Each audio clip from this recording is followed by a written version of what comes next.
SportsCenter is set to tee it up next in a day of big game battles. Would this quarterback step up and silence his critics? He should have stepped aside.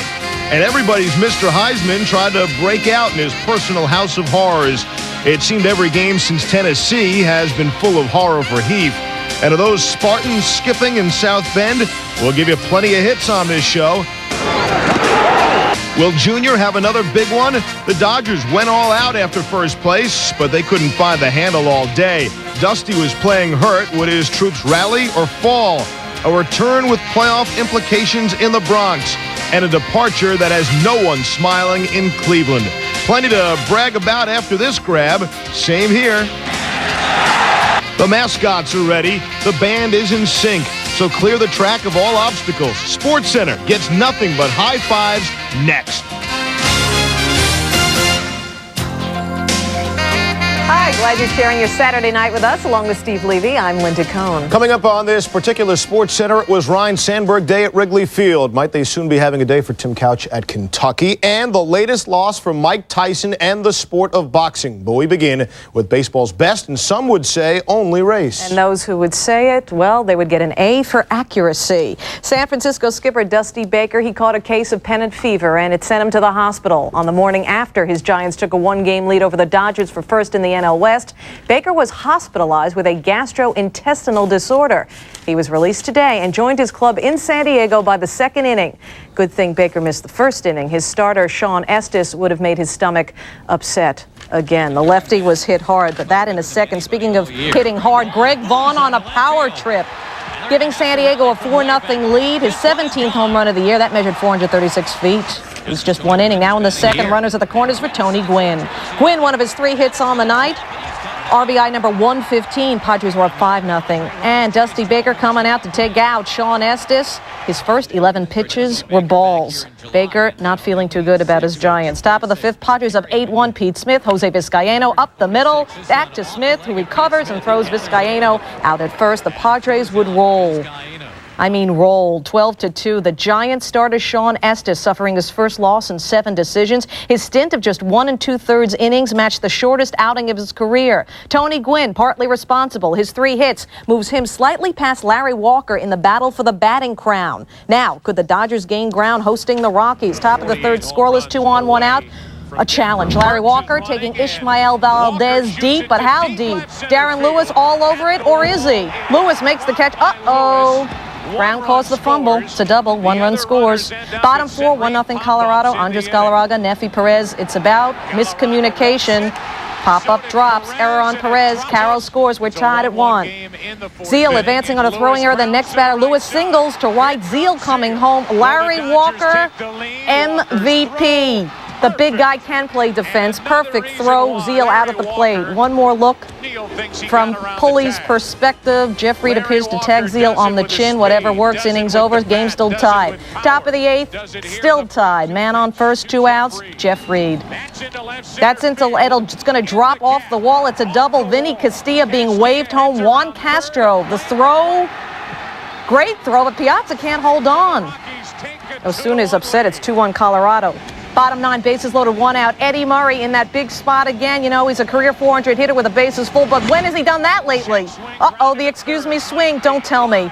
Another double play for Eddie Murray. The second time this week, Murray is grounded into a double play with the bases loaded. He did it against the Giants in an extra inning game, and Dodger fans are hurting right now. So if the Dodgers go on to lose the division, that 9th inning missed opportunity will be the one they look back on. Here's something that shouldn't come as a shock, but it's still worth noting. This was the first 2-1 game the Rockies have won all season. As for the Dodgers, they picked a bad time to lose 4 straight. The Giants and Dodgers finished their day in the same place they began it. San Francisco owning the 1-game lead over LA. This is what the final week looks like for both these teams. A schedule which includes the ESPN Sunday night game of the week between the Dodgers and Rockies tomorrow. Steve?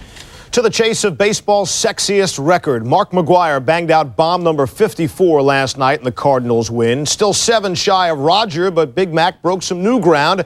becoming the first player in history to hit at least 20 home runs for 2 teams in one season. Ken Griffey Jr. remains one big fly back after he too homered last night in the Mariners win. And don't count Jr. out. 6 of Seattle's final 8 games are against an A's pitching staff that has allowed the 3rd most home runs in all of baseball. Let's start there. In Oakland, the M's magic number was 3. Jr.'s personal magic number was 8, as in home runs needed for 61.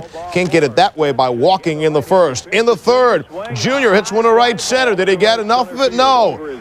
Ben Grieve has it all. He'll make the catch. Bottom of the 4th. Oakland was down 3-2. Jason Giambi already has a home run, gets out of town again. 2nd bomb of the game, 19th of the year, would tie the ball game at 3. That's the way it was in the top of the 5th. Here's Jr. again. Would he get a shot? He'd have a shot, a base hit to right center field. Pick it up top of the 9th inning now. Jr. on against T.J. Matthews, swinging on the high cheese. Jr. 1 for 5. Bottom of the 11th, still tied at 3. Chance for Oakland. Matt Stairs to fly ball. Jr. misplayed it, but that's okay because a player like Jr. can misplay a ball and still get a double play. Double Jason McDonald off second. Bottom of the 15th. How about Izzy Molina going deep off Felipe Lira? And he gets out of town. And when you got to do it in the 15th, that's a victory for the A's. So Jr., even with a few extra at-bats, thanks to the extra innings, homerless. 1 for 5, 2 walks in this one. The Mariners' magic number remains stuck on 3. 18 pitches were used. Only the 3rd time that's happened in history. McGwire's turn. Came tonight with the Cards in Pittsburgh. His first at bat. Line drive to 3rd. Joe Randa there. And the throw to get him. 2nd at bat against Esteban Loaiza.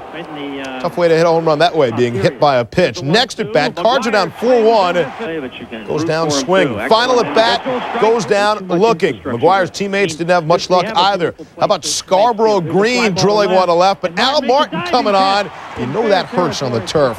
Bottom of the 8th, it's 8-1 Pittsburgh, and Gary Gaetti is pitching for the Cards. Facing Turner Ward with the bases loaded. David Bell boots it. Jason Kendall scores. Pirates up 9-1. Your next batter is Al Martin. The base is juiced. And Gaetti hits him. Loaiza scores. Pirates take a 10-1 lead. The next batter, Kevin Young. Gaetti's still on the mound in case you couldn't tell. Young grounds to the 3rd. Bell will flip to 2nd to end it and end Gary Gaetti's Major League pitching debut. Mark McGwire 0 for 4. The 21,000 fans didn't even see a McGwire BP home run because batting practice was rained out and they might not see him tomorrow. We understand McGwire jammed his back while sliding into 3rd base. He stayed in the game until he was lifted in the 8th inning. He'll see how he feels tomorrow as to whether or not he will play. So, neither McGwire nor Jr. go big fly tonight. And as they head into the final week of the season, each will still need a big hot streak to hit 61. McGwire needs just one more homer to move alone into 3rd place on the all-time single-season home run list, trailing only Rogers 61 in 61 and Babe's 60 in 1927. The Astros still trying to nail down that Central Division title, visiting Pokey Reese and the Reds. Top of the 2nd, Ricky Gutierrez grounder. Reese fields, steps on 2nd, and throws the first for the double play. Top of the 4th was scoreless. Derek Bell on first. Jeff Bagwell at the plate against Brett Tomko. He gets out of town. Bagwell's 42nd of the year. 2-0 Astros. More from Pokey at short. Bagwell grounder, bobble, controls, steps, throws, another double play the Reese way. Derek Bell answers some defense of his own at the bottom of the 8th. 4-1 Stros. Bell a running grab in the corner, robbing Pat Watkins. And the Astros a big win, helping their playoff hopes. Their magic number now down to 5. It would be their first division title since '86. Bagwell's 42nd home run adds to his club record, gives him 3 in the last 5. He's hit safely in his last 7, going 9 for 22. So here, up to the 2nd, the National League West. Astros stay 3.5 up on the Pirates with both winning. They have 2 games left. The Astros do against the Reds before returning home for their final 6, including a season-ending 3-game set against those pesky Bucks. Linda.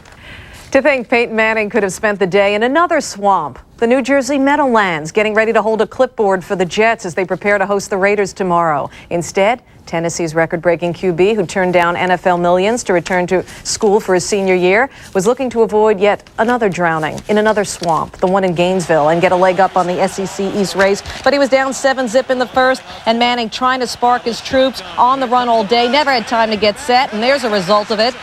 15 seconds left in the first. Tony George makes the big play for the Gators, runs it back 89 yards for a touchdown to put the Gators up 14-zip. The INT one of 3 Tennessee turnovers on the day. To the second quarter we go. It was 14-7 now, Florida. 3rd and 5. Doug Johnson finding Jaquez Green, first of 2 of Green's TDs.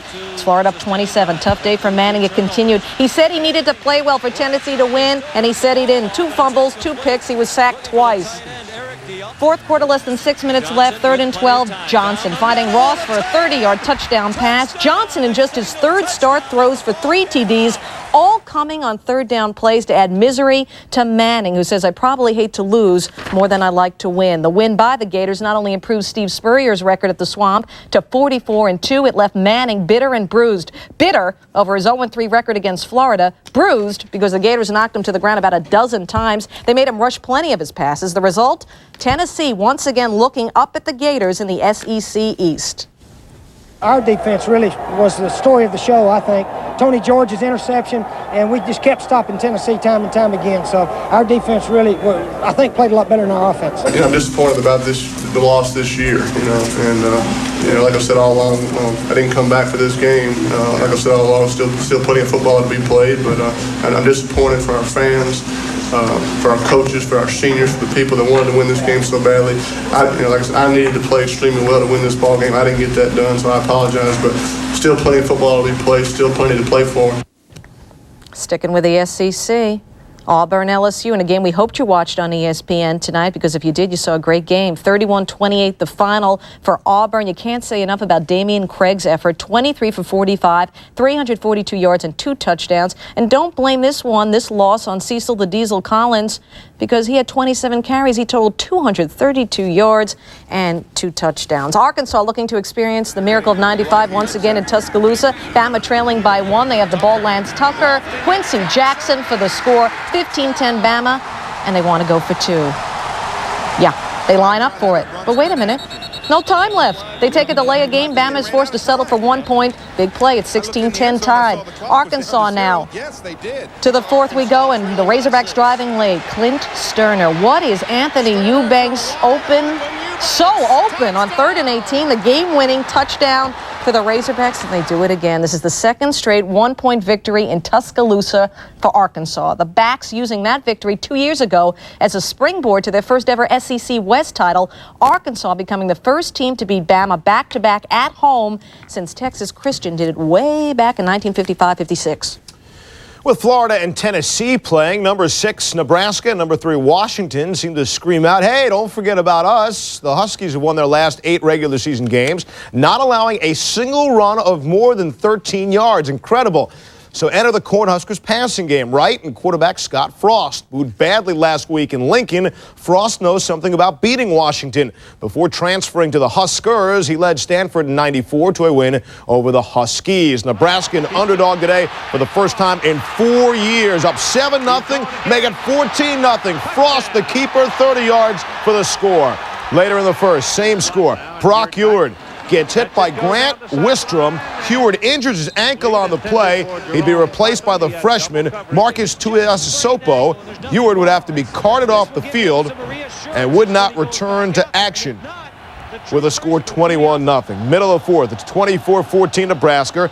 Huskies have Nebraska pinned inside their own 5. Joel Makovica on the fullback draw takes it 42 yards out to near midfield. Nebraska goes on to win by that 27-14 score. So Frost redeems himself just a bit in front of a few thousand fans. The other 70,000 clearly cheering for Washington. Frost accounted for a total of 185 yards, 64 of them on rushing touchdowns. Nebraska didn't turn it over once. It's the Huskies' first loss at Husky Stadium since Oregon beat them 2 years ago. But back to Frost and his second win over Washington. We saw a couple films last year where people were able to pound it right at them, and that's the style of football that we win with around here. We're going to be more physical. We're going to take it right at people, and we knew that if we could control the line of scrimmage and run the ball right down their throat, we'd have a good chance of winning the game. I would say our defense is pretty good at the rush. We just weren't disciplined this week against the option, and it got to us. 5th-ranked Florida State and number 15.